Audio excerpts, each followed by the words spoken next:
আজকে ঘটে যাওয়া নামাশোলায় একটি মারাত্মক দুর্ঘটনা, যেখানে কালিয়াকৈর মুখী এবং ফুলবাড়িয়া মুখী ট্রাক ও সিএনজি সংঘর্ষ হয়ে দুর্ঘটনাটি ঘটে।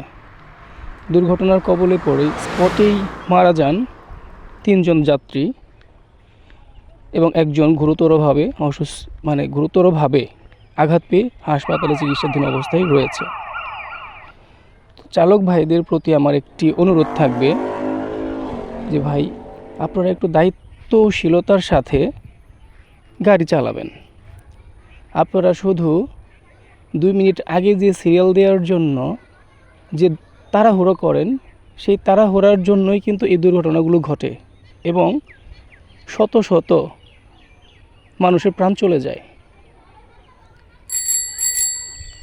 আপনাদের প্রতি আমার অনুরোধ থাকবে, আপনারা সময়ের চিন্তা না করে জীবনের চিন্তাটা করবেন। আর এখানে দুর্ঘটনার কবলে পড়ে যারা প্রাণ হারিয়েছে, আমি তাদের পরিবারের প্রতি শোক জ্ঞাপন করছি।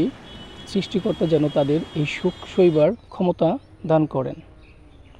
আর সবাই নিরাপদে চলবেন, সাবধানে রাস্তা পার হবেন, চারপাশ দেখে শুনে পদক্ষেপ নেবেন। ধন্যবাদ।